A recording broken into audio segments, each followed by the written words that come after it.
It is 6:31. I'm going to call to order the regular meeting of the Neshoba Regional School Committee.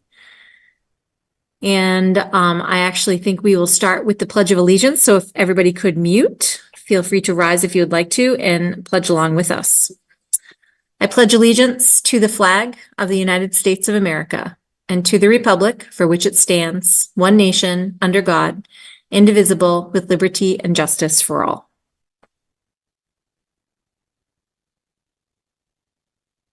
Okay, everybody. So tonight we have on the agenda first our FY25 public budget hearing. And so I'm going to turn to our vice chair for a motion to open that hearing. Thank you. I move to open the fiscal year 25 budget hearing at 6:32 p.m. I'll second that. And we can take the roll call. Scott? Yes. Myself, yes. Dana? Yes. Karen? Yes. Amy Vessels? Yes. Shondor? Yes. Amy Cohen? Yes. Jackie? Yes. Joe? Yes. Sharon? Yes. And Mike? Yes. Excellent. So we are in the public hearing. And if you wouldn't mind, we typically ask that anybody who's online with us just changes their name on their tile to reflect who they are. First name and last name would be fantastic. I know it can be a little tricky, the technology.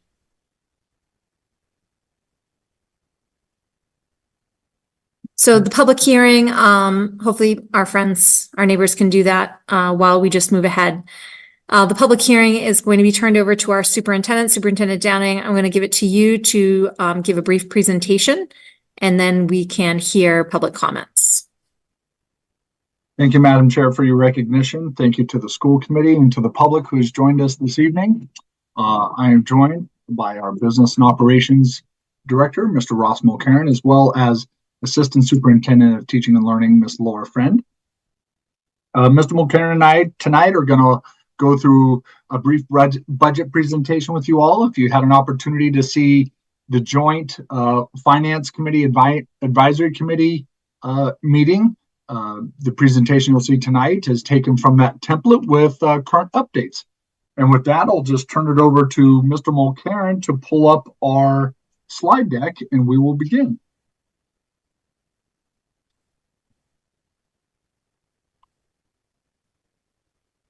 Okay.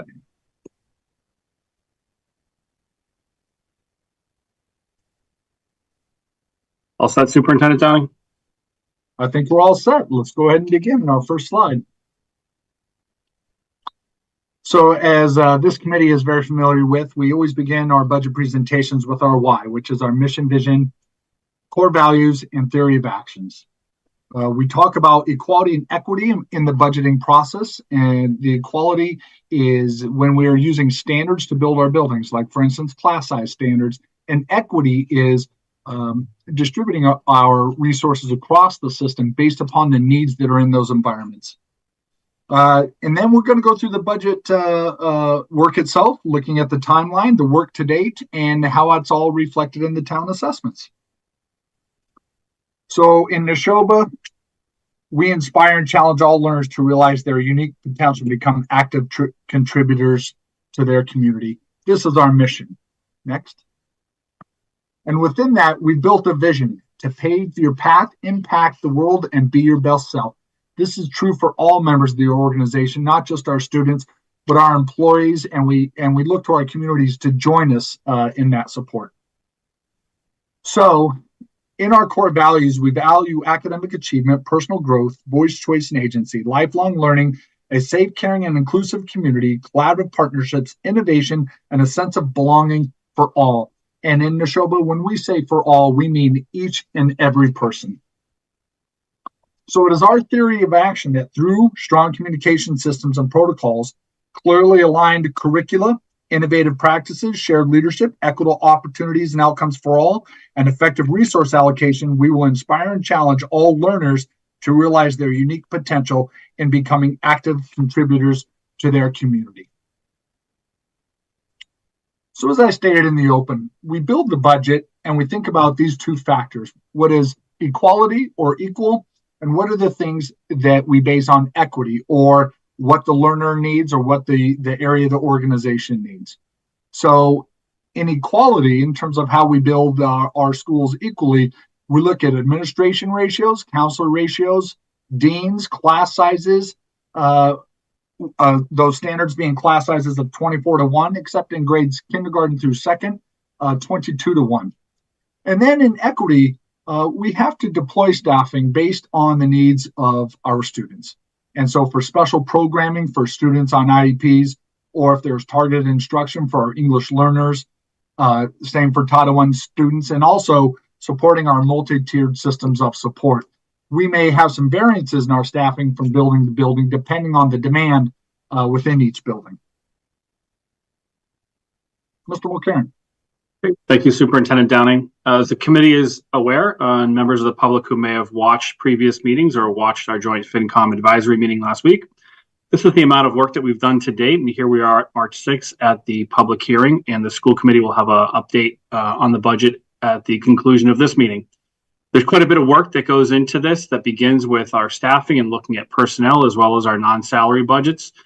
Over the course of those several months, we have a significant amount of meetings with members of our administrative team, including our directors and our principals. We also work with individuals such as our insurance reps to understand what our increases may be. That has certainly been a topic of discussion this year. We also work with our town administrators as we submit capital plans. And again, throughout this budget process, we are constantly going back into and reviewing where our projected expenditures and revenues are at relative to our goals as a school district. So as we look at the major budget factors that we had to toil with this year, we had some significant special education cost increases to educate the citizens of our communities that need specialized services, particularly out-of-district placements. We also received news that our Chapter 70 education aid did not come in at the projected levels that we've received the past 3 years. We also have to honor our contractual obligations, and in this year's assessments, you will begin to see built into those assessments the new debt for high school construction. However, Mr. Mulcairn will show later in the presentation how the operational budget is disaggregated from the debt assessment. So for members of the public, here is our work to date in summary. We began with a proposed operating budget of $68.7 million back in the middle of January on our public workshop, our budget workshop with school committee. Again, this is the first public release of the budget. However, we've been working on it for several months. Over the course of the last 3 meetings, which essentially is almost 2 full months worth of work, we've now reduced our proposed operating budget to where it is this evening. At the conclusion of this meeting, when we meet with the school committee, we'll walk through our additional changes to the proposed operating budget. As you can see, we began with almost a 7% increase in our operating budget, and we're now down just at about 3.5%. So what does that mean relatively over time? Obviously, over the last 6 years, we are within the average of those, and we are looking healthy as far as our operating budget proposed increase relative to what the voted increases were in previous years. Again, this is important to note as we onboard our school debt. The debt assessment will look obviously different, but we want to think about apples to apples here and operating budgets to operating budgets when we think about how these increases have played out over time. So where our operating budget is this evening that we'll go into detail with school committee is $66,520,432. Our overall total budget is $69,255,891, as that also includes our copiers lease and the debt for the high school. Our proposed budget drivers, as they're presented every year, look like this right now. A couple of things that I want to point out to the public are obviously the increases in our special education transportation, as well as our special education non-salary, which includes those placements. We're also seeing some additional changes in our facilities that are negligible, and actually we're going down because we've taken on some good contracts with some collective purchasing. The debt service obviously is significant here as well. So the budget drivers, in essence, we can look at our salaries and insurance and benefits, with basically taking up almost 80% of our operating budget year to year. Special education takes up about 4%, and you can see the remaining that are here as well. Every month, especially with budget and warrant, we look through our operating budget reports, and here are our expenditures laid out in that format. In orange is what was voted last year with our total budget, and you can see how the changes have happened with each one of these cost centers over time during this budget season to where we are currently in green. And again, you can see some of the changes there. I'll point out the curriculum professional development line, which has gone up, where it shows about 28%. The change there is significantly linked to our goal to bring on a new literacy curriculum K-5, and we continue to maintain that in the budget. You can also see some of the other changes relative to system-wide, which includes school debt and our special education numbers as well. So the town assessments. So our assessments are made up essentially totally of the minimum local contribution set by the state, the variable assessment, which is set by the regional agreement, and our debt assessments. So when it comes to minimal local contribution, which is set by the state, you can see the changes over time. Well, we can see that the tiers of, or excuse me, the Stowe always has the highest, followed by Bolton, and then Lancaster. Relative to each other, we can see that from FY21 to FY25, they're on a relatively same trajectory, but you can see the range between the two is shrinking, and that has to do with our equalization values and then also other changes that the state looks at. Superintendent Downing, did you want to add anything on that? I think you hit all the right notes. Okay. The variable assessment per the regional agreement is based on that 5-year rolling average that I think a lot of folks are understanding if they're following school committee meetings and budget and warrant and or those joint FinCom advisory meetings.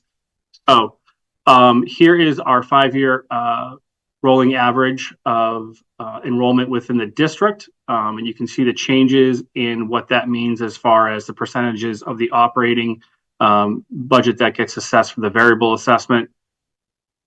As a percentage, what we can see here is some significant changes due to how enrollment has changed in the district over time. So in FY21, Stowe, then Bolton, then Lancaster, as far as the percentages goes, that has changed over time as more students from Lancaster are attending our schools relative to the decrease in enrollment in Bolton and Stowe. Superintendent Downing, anything to add on 5-year average for enrollment? I would just like to add that when we come up at the annual school choice hearing in April, I'll be giving a comprehensive presentation on enrollment and population changes in our towns over the recent years. So here's the variable assessment in dollar figures over time. Again, you can see sort of the order of towns with Stowe having the largest variable assessment, followed by Bolton and Lancaster, continues to remain true for FY25. However, you can see that the difference, the delta between the towns is shrinking as these things increase and enrollment changes. Our capital debt assessment, which is related to the high school, the language is from the regional agreement, which is here. This is a presentation I did back in December for school committee. We use our high school enrollment as of October 1 for this calculation. You can see the enrollment that was presented then and is here as well, and how that breaks down for percentages, which is applied to our debt assessment. So again, you can see the changes in enrollment percentages over time relative to where they're at right now. And again, just to show, at least for the high school, Lancaster now has a higher number of student enrollment at the high school than Bolton, which is a change in historicals. So here's the total capital debt assessment. The high school renovation that was done 20 some odd years ago is coming off the books at the end of 25. High school track and field ends in at the end of FY28. The leach field and fuel storage, that's a bond anticipatory note. We have to pay at least a certain percentage of that every year as principal, and then we pay the interest that is laid out. That could accelerate or decelerate based on financials, But we have that as, I think it's a 10%, obviously, that's paid towards principal. And then more significantly is the new high school construction. We sold our first bond at $30 million. This is the debt payment for that year one that comes on board, and that makes sure that we have enough cash flow moving into the first year of construction. More debt will obviously come on board, and we'll continue to update the public as that changes. So you can see the total capital debt assessment. We offset some of that track and field with some of the revolving that comes in from the athletic department. And then the total capital debt assessment that gets assessed to the towns is that $2.6 million. Over time, we can obviously see the big change now that we're onboarding that first bond relative to the capital debt assessment that goes to the towns. So here's the breakdown based on those percentages that were presented a few slides ago. That total 2.6 breaks out this way, and that will be reflected in the assessments to the towns, and that's shown throughout the budget. So that puts everything together as far as minimum local contribution. We've taken a look at that, the variable assessment numbers, and the debt assessment. So when we put that all together, this is the traditional calculation page that we use within the budget. In the yellow box, you can see the updated minimum local contributions, which are stated by the state, our total proposed budget, and what this means for our towns boils down to this. Oops, excuse me, back up one slide here before I go too far ahead. These are our estimated revenues as of this evening. And then again, we have some discussion with regards to E&D appropriation coming up with our school committee after this. So this is what it boils down to for our operating, capital debt, and total assessments for each of our towns as of this evening, which again, we'll talk in more detail with school committee about those changes and updates. So in summary, we have completed a great deal of work over the last several months, which really begins in September as we build our timeline. Then we start meeting in October and building our budget projections. Again, we have a meeting tonight to discuss updates with school committee. We'll then move on to the budget vote next week, and then it's off to annual town meetings this May. You can see these dates that are remaining here in the orange box. And that's the conclusion of the hearing presentation. Thank you. All right, so thanks so much to Mr. Mulcairn and to Superintendent Downing for the continued updates. This hearing is for the public, and if any member of the public would like to ask any questions or provide us with any commentary, now is the time. You are welcome.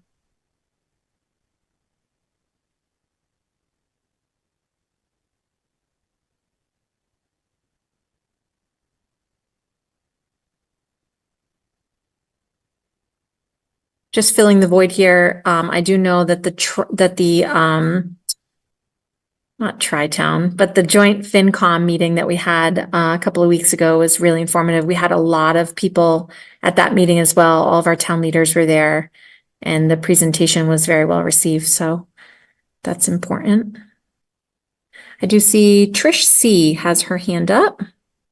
Hi, Trish Crawford from Stowe, Mass. Hi. I have a question. I'm wondering where we can see more granularity on the salaries, particularly at the administrative level. Thank you for that. I'll turn it over to Superintendent Downing for the answer. Yeah, in the meeting materials is the budget breakdown. And so you can see in each department the amount of dollars that are going to administrative salaries and salaries all across the system as well. So that's where you would find that detail. I'm sorry, could you say again? Where would I find that? Yeah, There's another... in the meeting materials for the budget hearing, there's a document in there that is the full breakdown of the budget. Okay, great. Thank you.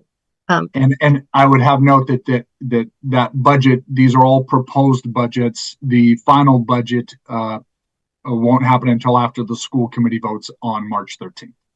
Okay. Could I ask one other question, and then I see somebody else with a hand up? I'm wondering, I see that facinghistory.org provides I think the curriculum for one of the classes. I'm wondering where I can see the curriculum on that, and can anyone tell me what the cost is for that? Do they provide that, or do we pay for it? Thank you. I didn't quite hear that clearly, Trish, because there Sure. was something breaking up in your speaker, but can you repeat that one more time? Sure. I see that facinghistory.org, that organization provides the curriculum for the Facing History course at Neshoba Regional High School. And I'm wondering where I can find the curriculum information, and could anyone tell me, is there a fee that's paid to that organization for that course? How is that paid for? Thank you. Miss Friend, any background on Facing History there?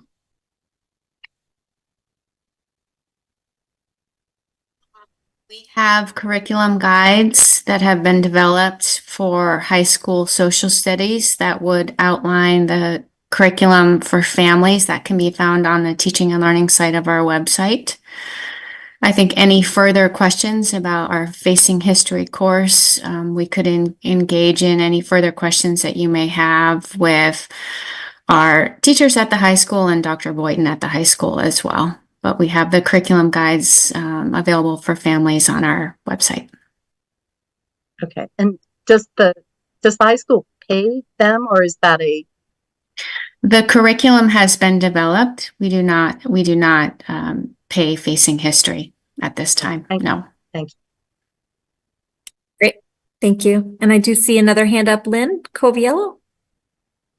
Hey, everybody. Lynn Coviello from Bolton. Thank you for tonight. Appreciate the information. I was hoping you could point me to where I could find more information on the walk from the January 17th budget to the March 6th budget. So specifically all the line items that were on that slide around the items that came out of the budget. Just a little bit more information on the reasonings for those changes, as well as the specifics around those line items. That would be really helpful if available. Yes, let me. Hi, Lynn. Thank you. What you can find is on the school committee meeting materials, you will see the workshop presentation. You will also see a presentation from July 7th that has the walkover from the workshop date to that date. Then You mean February 7th, Kirk? That was February 7th. And then you'll see the joint finance committee meeting. That's posted on the Lancaster website, since it was a meeting hosted by the town of Lancaster. But I believe those meeting materials were posted on the other towns as well. You'll look at the school committee meeting from February 28th, and then the meeting for tonight, and the PowerPoint presentations walk through the updates of budget changes in each one of those presentations. Okay, thank you. And does it give specifics of the dollars that were associated with each item? Yes, it does. Okay, thank you. I will have a look. Appreciate it. Was there anything in particular that you perhaps wanted illuminated, or like an example? I mean, I saw the slide. I candidly did not look in advance, so I was just reading it very quickly. So I just wanted to educate myself a bit more around the decision-making process. I was definitely interested in understanding the lunch program, for example, where I just am not educated on what we spend on some of these things, and I would really just like to understand a little bit better. I'm also interested, as I have a kindergartner starting in the fall, around the school, the classroom sizes and things of that nature. So those are the areas of interest that I have just from recent conversations in the town. Great. And I think, Mr. Mulcairn, is there something that you wanted to add? Yeah, I would just point out to Ms. Coviello that the school lunch program does not live within the operating budget.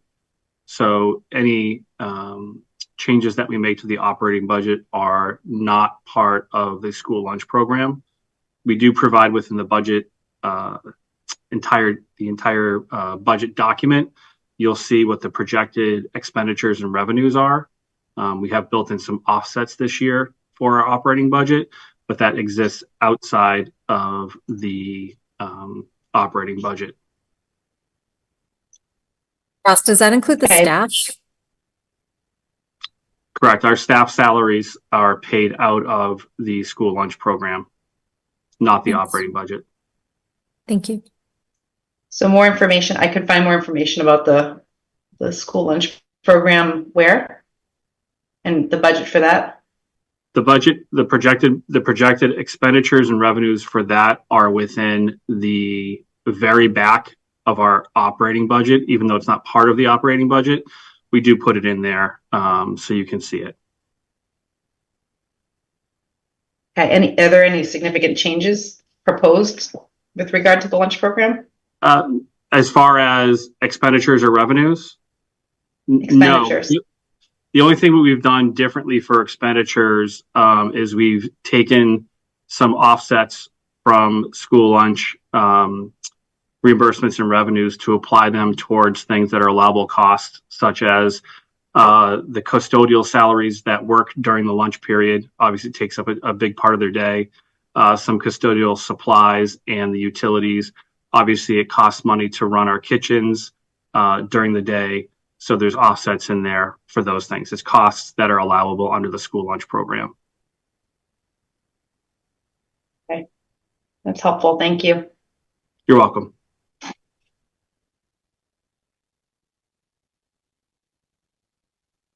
So just want to give everybody a moment. If there are any other questions, please let us know. Madam Chair, I do want to extend to Ms. Coviello, if she has any follow-up questions, to certainly reach out to me. And I'd be happy to entertain a phone call if there's any questions regarding staffing. I will say that in this budget, we have 4 sections in Bolton, 4 sections in Stowe, 3 sections in Lancaster, you'll learn about another position tonight for our kindergarten sections. I appreciate the offer and I may take you up on that. Thank you.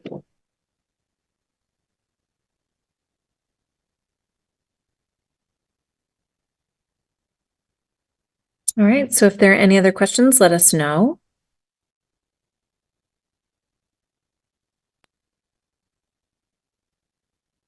All right, I think that is going to bring to a conclusion the budget hearing for this evening, as I am not seeing any other questions. So I'll turn to Amy for a motion to close the budget hearing and return into regular session. I move to adjourn the budget hearing at 6:59 p.m. I will second that. And we'll take a vote. Scott? Yes. Myself, yes. Dana? Yes. Jackie? Yes. Joe? Yes. Shondor? Yes. Amy? Vessels? Yes. Amy Cohen? Yes. Mike? Yes. Sharon? Yes. And Karen? Yes. All right. So thank you, everybody. We are now back in regular session of the Neshoba Regional School Committee meeting, starting at 7 p.m. And we would just ask members of the public to rejoin us on YouTube and to leave the Zoom call.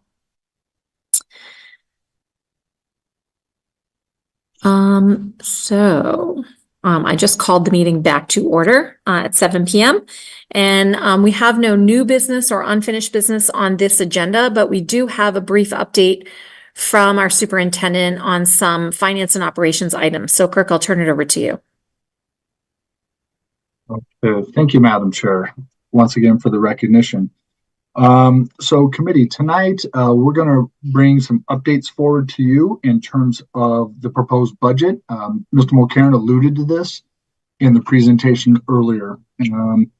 I'll just begin in general by saying, as we came out of our meeting last week, we were able to show you that we were approximating the targets to bring forward a budget that is in partnership with our towns in an effort to provide our students a high quality education while also staying within responsible parameters. The committee suggested to us that we should be thinking about and revisiting some options as we looked at $1.7 million of E&D being a heavy lift.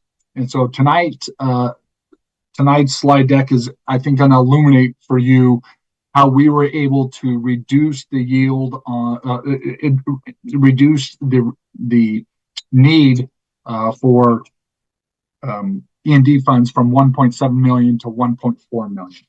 So, Mr. Mulcairn, why don't you take it away?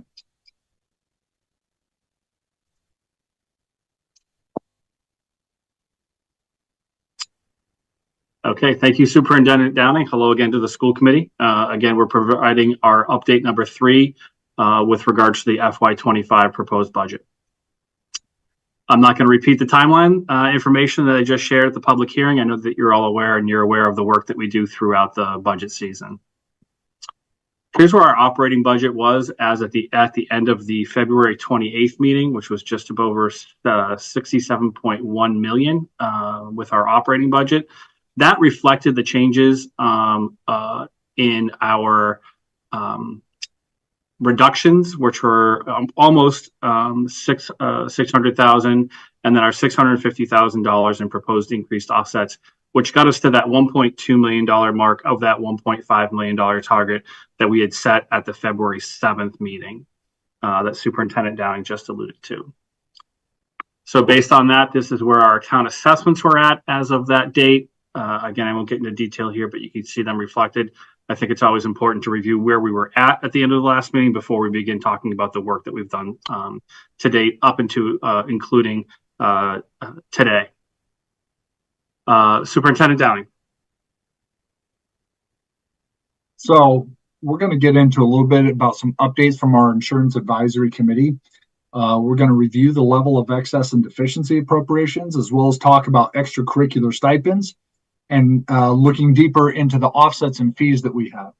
I want to preface any comments that I have regarding the updates on insurance is that changes to the insurance plan require ratification by both our bargaining units as well as this committee, and that we'll be meeting in executive session prior to our March 13th school committee meeting so that we can review and take action on the recommendation that's coming forward at that time.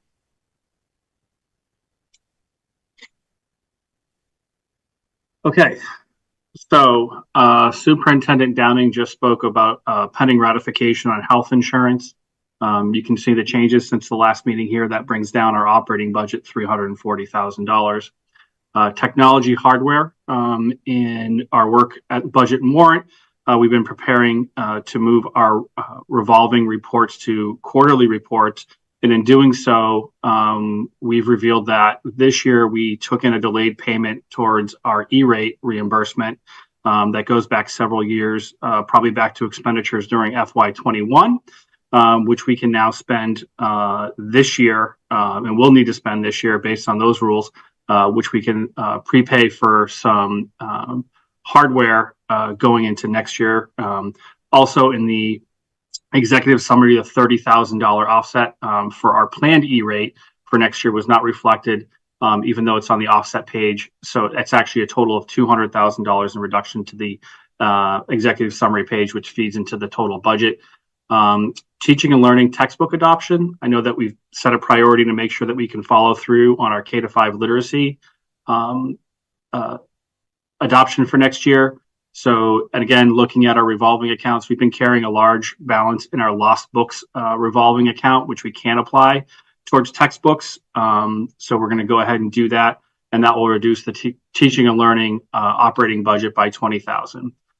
Athletic transportation, we'll talk a little bit more about our athletic fees moving forward, but we're going to be able to offset our transportation $30,000 with changes in those fees. We're looking at our extracurricular stipend reduction. I know that we've discussed that the total is approximately $278,000 that we carry in the operating budget to pay for stipends for extracurriculars. Based on some fee structure that we want to put in place, that will reduce that overall operating budget line by $50,000. Again, through our review of revolving accounts in more depth, we do see that we have a balance in parking fees that builds up at the high school. It has not been used for anything more than paying for those tags and things that nature for our high school students. We need to look at those fee structures, but also because we're carrying a balance next year, we're going to be able to offset our snow removal by $50,000. Additionally, we have an MRE classroom teacher that actually we want to put back into the budget based on some enrollment adjustments that Superintendent Downing can shed some light on right now. But again, that's reflected here, which brings our total operating budget reductions to $620,058. Superintendent Donnie, you want to talk about the MRE section? Yes, I do. Thank you. So as we learned of the benefit of the E-rate reimbursements that are coming back to us, simultaneously, since the last time I met with this committee, we have enrolled 2 students in the grade levels where we were approximating needing another teacher. I think specifically 3rd grade. One is a current enrollment, one's an anticipated enrollment of a student returning from another school system. So that really puts us close to the razor's edge on that. And given the fact that with the E-rate reimbursements they were able to have in, the responsible and prudent thing to do is to return a position to MRE. So as we are looking at deploying that teacher, we can place it in the area that will most be in need in the event that they exceed the class-side standards for which we aim to staff our classrooms. I think what would be important for the committee to note in the event that it did not actualize, we would not fill this position. We would only fill the position if the position becomes needed because we exceed those class-side standards by which we build the budget. So with regards to proposed athletic fees, these will be agenda items for vote at the next school committee meeting on the 13th. You can see our current fees here. So at the high school, we're looking for an additional $25 per sport. Again, we have a sliding scale for 1st, 2nd, and 3rd sports, and we have a family cap. We're looking to move that family cap from $900 to $1,000. Our middle schools currently only pay $55. We're looking to move that to fee to $100. As the school committee is aware, obviously neighboring districts and districts that are in the mid-watch, we're still in a very, I think, affordable place. And again, we always work with families that are in need to make sure that their students can participate in athletics and activities. But certainly here, we're talking about athletics.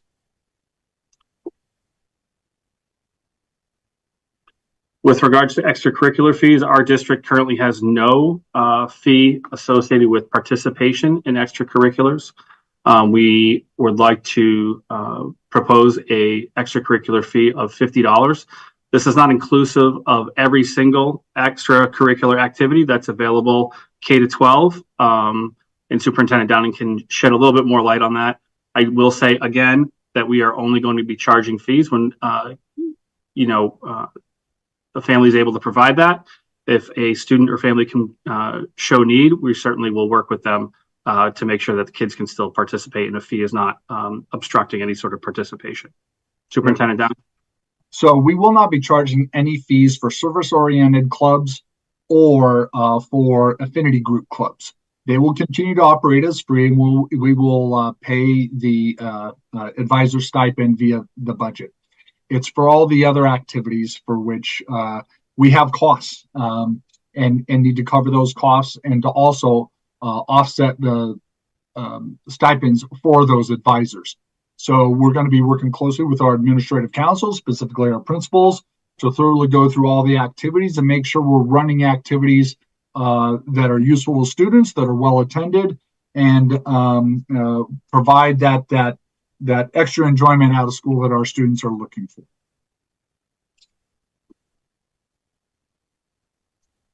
Amy, I do see your, sorry, Russ. Amy, I see your hand, but we're just going to hold the questions until the end, but you can be first. Go ahead, Russ. Okay, thank you. Proposed parking fees, again, if this is at the high school, these have not been raised in a significant amount of time. I also want to just call back to the athletic fees. We don't believe that those have been updated since FY18. So with regards to parking fees, though, we are not sure the last time these were updated, but we do feel that the current structure of $35 for half year and $70 for full year needs to be reviewed, and we're looking at a prorated monthly fee with a maximum of $100. So essentially $10 a month. So if you're a student who gets your license and car mid-year, you wouldn't pay the full $100. You'd pay based on the months left in the year. I'm going to take this moment, Mr. Mulcairn, just to let the committee know and our community know relative to the building project that these fees are not impacted at all by the building project. There's been some questions about available spaces for students to park. for the parking areas that will no longer be useful as the building is being raised. There are temporary parking that is being supplied that actually will increase the spots on campus. So there will be no need for our students and faculty to park in other locations. Okay, again, so here's the summary of all those changes that were presented before, and you can see where we're at with our projected offsets and our changes to our operating budget.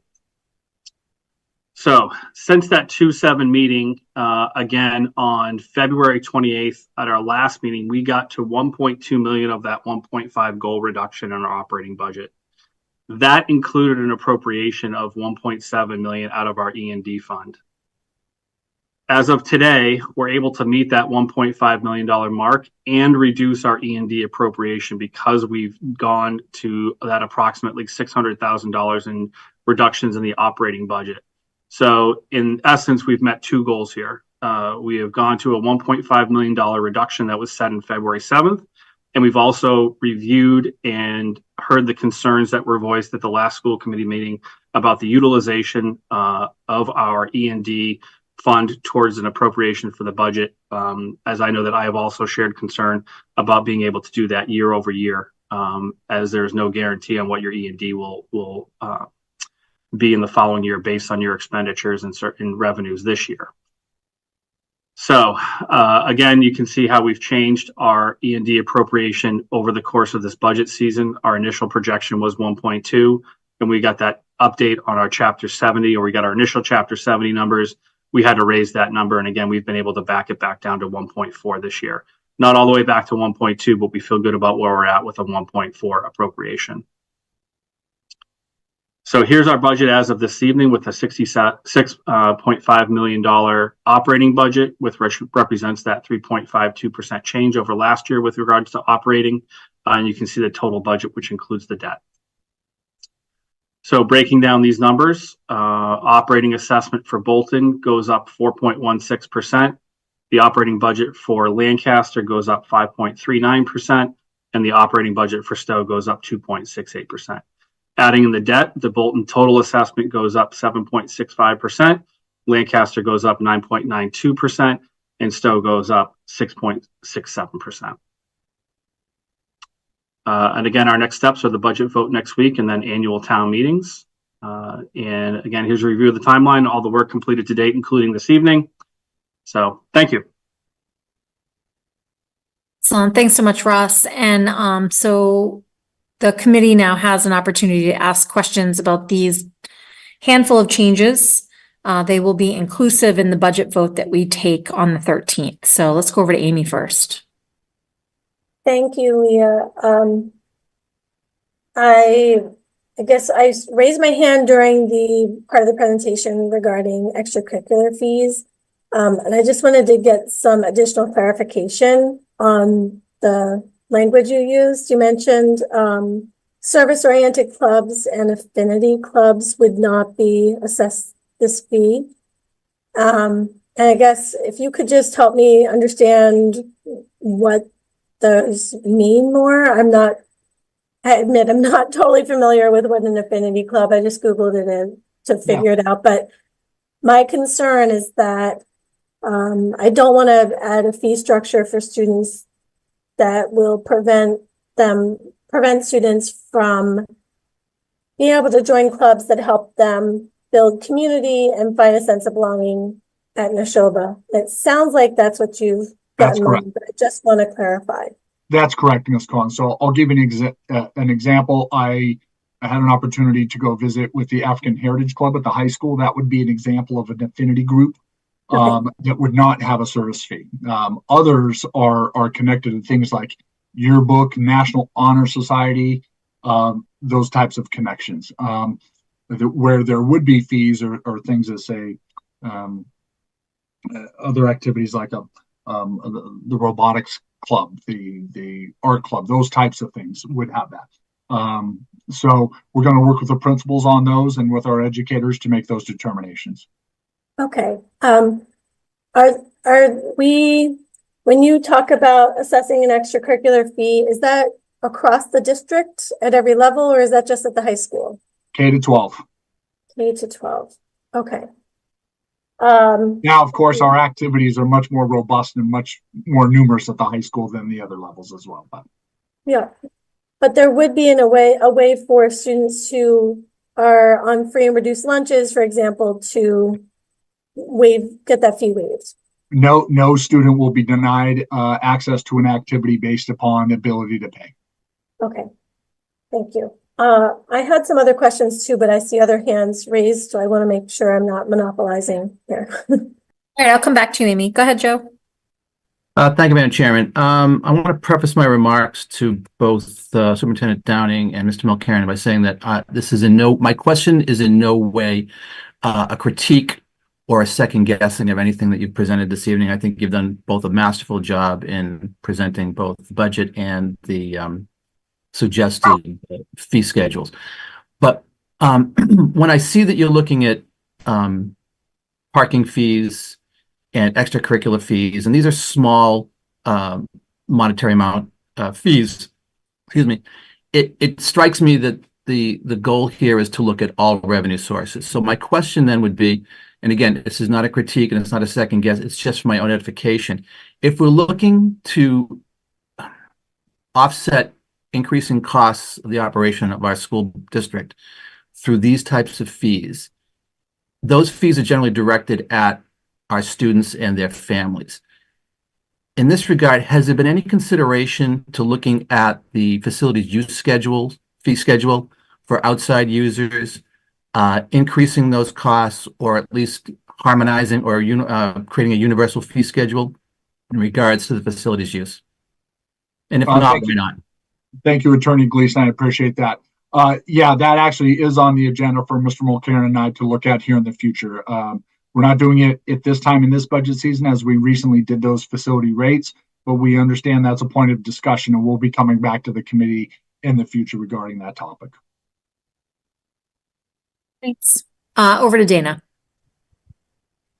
I have one question on this presentation, and then I did have a couple questions on the other budget presentation, but I can circle back with that after Mike goes. So I just want to know, with the additional teacher at MRE, are we able to utilize that additional teacher anywhere in the district if the need materializes?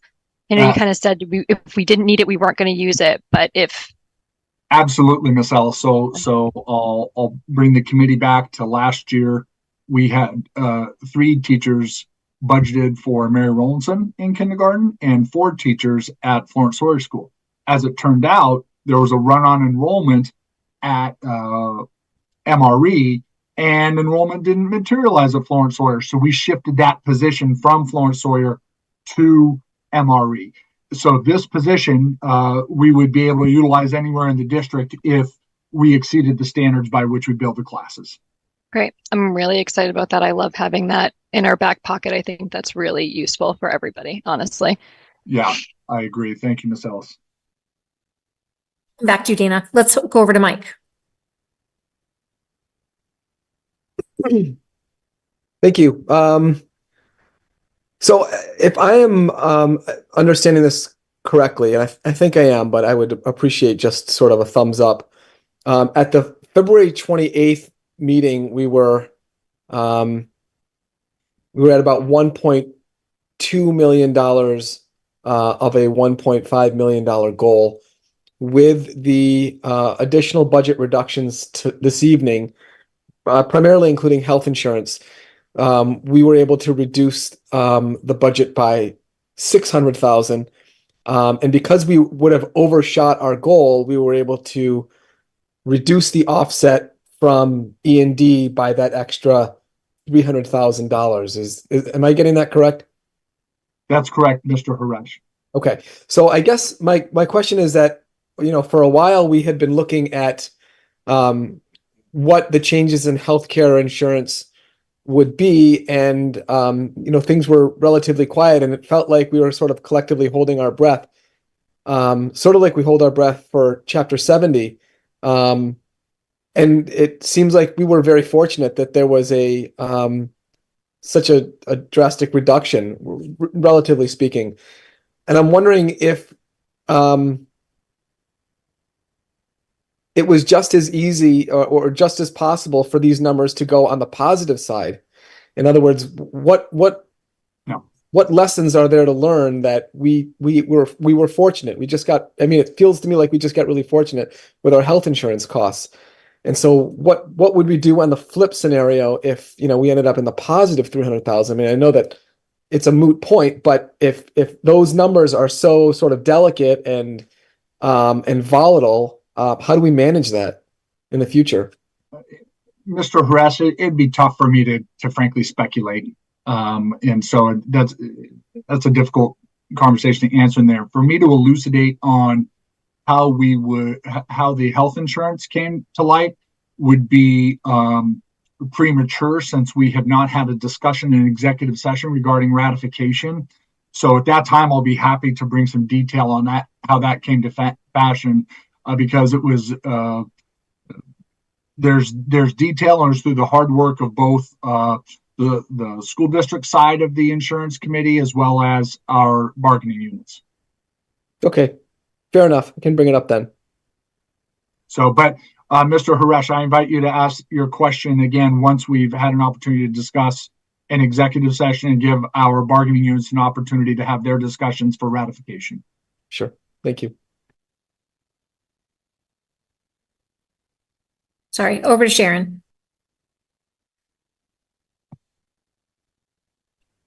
I'm looking for some more clarification on the fee structures.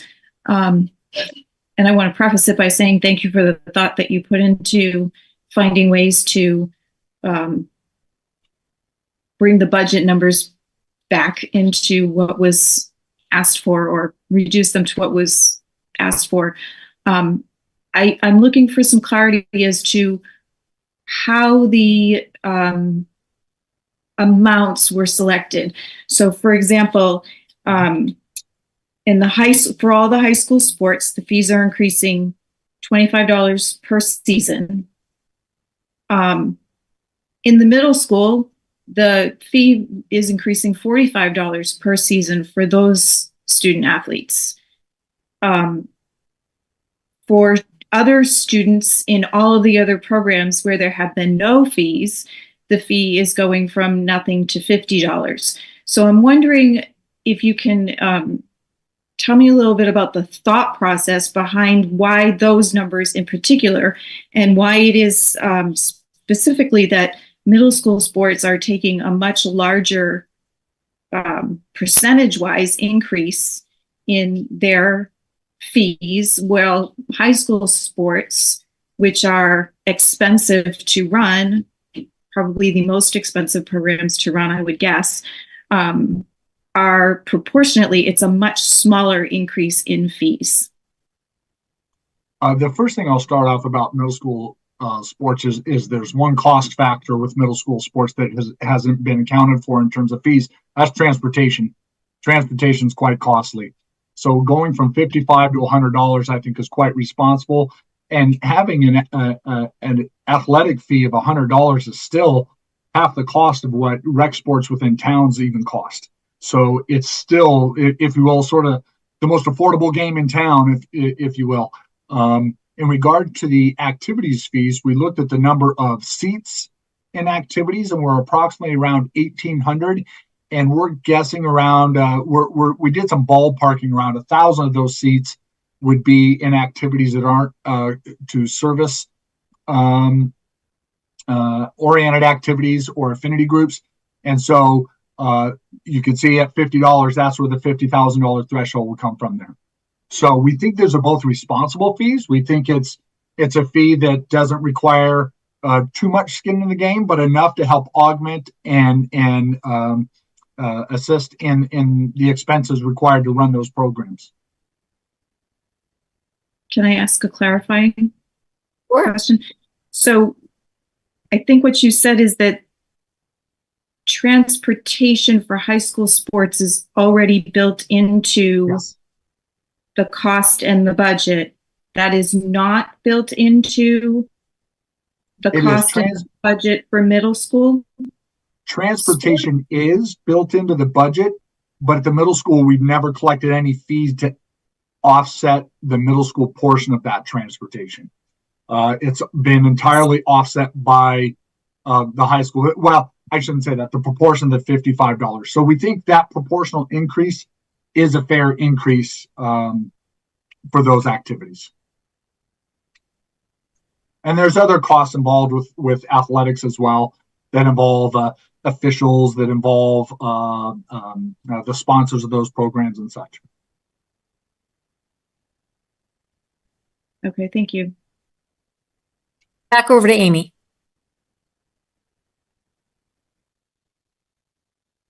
Thank you. I have another kind of area of questioning that didn't come up in tonight's presentation, but it was a previous, I think it was a previous change, one of the first areas where we found cost reduction, and or I don't even know if that's the right term, but it involves the school choice tuition in line item. And so I just have a question about some of those numbers, because I've noticed that we have a school choice tuition out cost of $400,000 with, I don't think, any kind of revenue number to offset it in this year's budget. And I'm wondering if I could get some clarification around that, because I recall last year we carried some money. And I feel like the initial budget had a fairly big number in there. Like, I can't find it right this moment, but I think it was 150,000. So yeah, it is, Ms. Cole. And I'm going to turn this over to Mr. Mulcairn. He can tell you the function of how we pay out our school choice, and it's returned to us in a different way. It's not set as an offset there. So, Mr. Mulcairn. okay. So our school, well, we're able to use as an offset. So as the school district has taken on additional school choice slots, this isn't something that was going to sunset as we predicted it would based on previous votes of school committees with regards to school choice openings. So now that we're taking this on, doing more research, when that money comes into the district, it does get placed in a revolving fund that can be used towards educational costs. And most districts use that school choice tuition in as an offset to health insurance. It's sort of the most general place to put it. So we've already offset. You're correct. It was already offset in one of the previous budget iterations by $150,000. So the number that you see reflected today as a reduction in our health insurance is based on those pending plan changes that were up for ratification next week. Not that $150,000 offset is not included in there. That was already part of a previous budget presentation. So that's already been factored in. Okay, so the $150,000 reflects money that's coming in for school choice students as of now. But we're not showing any kind of revenue money coming in for. So revenue is actually not the place to put it. I hear what you're saying. It sounds like revenue. Revenue is not the place to put it. So what I've learned is that because it goes into a school choice revolving directly, that's where we would put it as a revenue and then expense it out as an offset towards health insurance versus placing it as a revenue. Okay. I was just thinking about trends with the money that our district gets assessed for school choice tuition out, charter schools tuition assessment, looking at enrollment numbers, and just wondering, what how that affects this budget discussion and what we could do as a school committee to understand what's behind those numbers more, what's contributing to the trends, and how we can save. Is this an opportunity for us to implement changes that would help us financially too? So I'll just interject here and say, Amy, I did hear Kirk say earlier tonight, and he said it to me earlier today in our weekly meeting, that around the time that we are asked whether or not we want to open school choice again, so April, May, he's going to do a really comprehensive enrollment presentation. And so I think exactly what you're wanting is definitely on the horizon, because we do need to address it. Okay. All right. So any other? There's nothing we can do in the current school year relative to school choice for revenue. Your decisions on school choice impact your revenue in the following year after you open it. Okay, and then I just have one clarifying question, if that's okay, and I'm happy to wait until after Sharon or whoever else wants to go. No, you can go ahead. Okay, it's regarding out of district, let me check my notes for the correct terminology here. Out of district tuition, or is that what the term is? I'm sorry, I'm having a hard time finding my notes there. Yeah, out of district tuition. Is that something that's completely out of our control because it's related to special education needs that Absolutely, are that is hard to out of our predict? control. As decisions are made in a collaborative process with families and special educators in the team meeting process, placements are made. The cost of those tuitions and those placements are out of our control. The Okay. OSD office, if you recall, determined 14% increases last year on private, and this year it was 4.3% ish. I can't remember the exact, Mr. Mulcairn, but yes. Okay, thank you. And I apologize because I know that I asked similar questions last time, and it's just confusing each time I look at these numbers, you know, so thank you. Dana. Okay, so I had a question about the high school enrollment in Bolton dropping. Is it just that there are not kids in that age range going into the high school now, or they're just placing elsewhere? Do you know that? I think when I do the presentation for you in April around school choice, you're gonna know if they're going private, if they're going vocational, if they're going homeschool, if they're going private out of state, private in state. So it's a comprehensive presentation. You'll get all that detail. And then for the minimum local contribution, a town can obviously contribute more, correct? Like we're just setting what their minimum is. But well, like the variable assessment is the part that is the additional part that each town contributes based upon the regional agreement. I would just want to add that the minimum local contribution is set by the state of Massachusetts at the time that we receive our initial Chapter 70 notification. So within that notification, it will say, based on foundation enrollment, what our minimum local contributions are that each town needs to provide. So towns are bound by statute to provide that amount of money. Anything that's additional to that is subject to the variable assessment.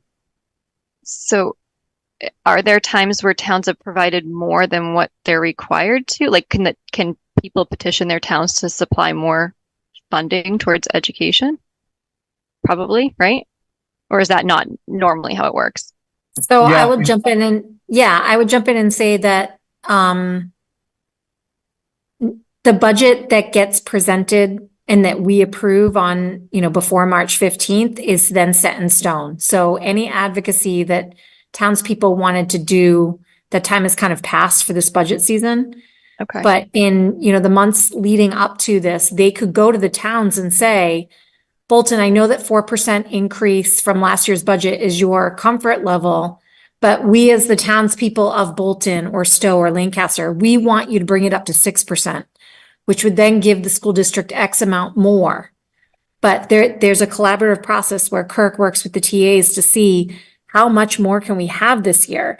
This is what we actually need. And there's like a very complicated dance that happens over many months. So yeah, I mean, we could ask as townspeople, we could say to our town leaders, we want more money appropriated to the school. It might then trigger the need for an override in each of the towns because they only have so much money to give. Kirk, do you want to add anything to that? I will also just like to add that if the regional agreement sets down the rules for which, funding, we're able to fund the schools. So anything that comes to the school district goes to the school district. It would never be earmarked for a particular town. Okay, I think that's all I had. I just wanted to say that I appreciate this kind of on Dana's point. I appreciate the fee schedule piece, and here's why. I think that people who live in our towns who don't have children in the district are paying for this budget the same way that parents who have children in the district are paying this budget. And so if my child is going to participate in 3 sports then I should pay for that. And my neighbors who don't have children in the schools shouldn't have to bear the burden as much as I do. So there are certain things in the school budget that I think no matter who you are, you should be paying for it to uplift your town. But for some of these extracurriculars, I do think that we need to hear the words of our taxpayers that don't have children in the schools and know that they can't keep affording these increasing prices. So those of us who actually use the schools, there should be some level of more that we pay on some of those extracurricular things. So that's why I support the increase in the fee schedules. Over to Sharon.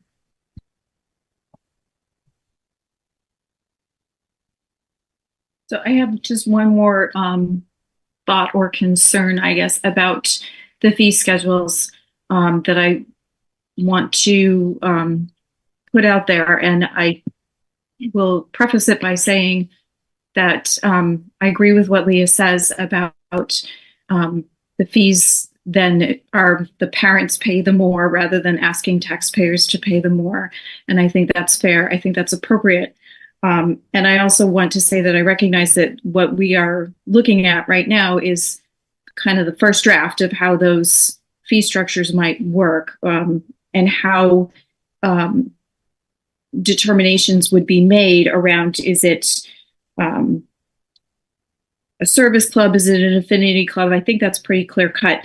But my concern really is that the language seems a little bit vague to me, and it makes me uncomfortable with what clubs may be considered to be cut and what clubs may be considered to be kept, and how that determination is made, because there may be some clubs that are very small that are maybe would be considered niche clubs, but they really are supporting a group of students that would not have that sense of belonging, as Amy alluded to earlier or spoke of earlier, without that. And even though it's a very small group or it may be a niche area, it is important for those students. And so I feel like I would like to have more clarity around what is the determination around something being made or considered to be valuable and worthy to continue, or not valuable enough or have enough interest in it that it would be discontinued.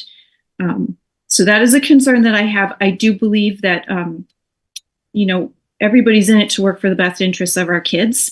But that is a concern that I have. Well, Madam Chair, if I may, Please. I think Ms. Pock, you closed with the very sentence I was going to start with, is that we have the best interest of kids in mind. And that's why it's a partnership with the building administrators and their teams on making those decisions, because they're the ones that know the answers to the questions that you've presented here. So we will make sure we advance your concerns forward as we make those decisions.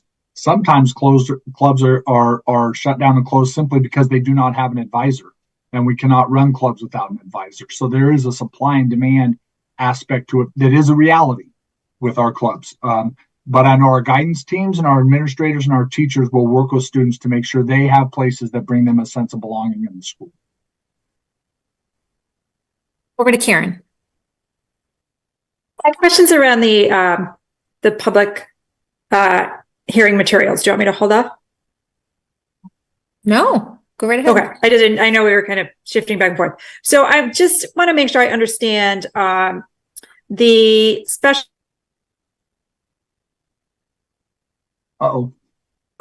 The fees have, dramatically increased the tuitions. But it's really hard to tell from those numbers if we've had an increase in students that need out of placement districts, or is that an increase in the tuition for students that are already enrolled? It's both, and I wouldn't disclose that information by student anyway, because that has the potential of marginalizing folks that have high tuition rates. We have some tuitions that are over $300,000 and other tuitions that are $60,000. It's all based upon the student need and the programming that student needs. Yeah, I would never ask you to disclose individual But it things. I is- was just it is curious both. in general what the trends are. Yeah, we had both. We had we had the Okay. double. We had an increase in the tuitions and an increase in the number. Okay, and is that also true for the transportation? Because that's just a huge increase. Is that the same case? Have the transportation fees gone up dramatically as well? Well, if you recall from the presentation on transportation, we were able to negotiate that rate quite low by going to a new vendor. So we were able to bring those anticipated costs down dramatically. But yes, the cost of special education and transportation across the Commonwealth is a significant problem. I know it's going to be addressed this Friday when the Tri-County superintendents are meeting with our legislative representatives in our annual meeting. And these are the topics that we're bringing up to them, Ms. Devine. Thanks. So over to Jackie. I just wanted to ask one of the things as Sharon was talking, I understand where that concern comes from. I am in favor of the fee structure, but I'm curious. I know at the elementary level, we've run enrichment programming with volunteers, and I wonder, like, over time, could that be something that our building administrators think about outside of the elementary school? So it's not necessarily a question, but more of a comment that, you know, in these types of situations, leaning on the interest and expertise of our communities to support our students as well. Yeah, we'll certainly take that, Dr. Reinhardt, and take that guidance and look into the possibility of that. I would like to say that Mr. Mulcairn and I do have a meeting coming up with the presidents of our PTOs. We're hoping to establish an annual structure with them that has regular meetings throughout the years. And that sounds like an excellent topic for that group.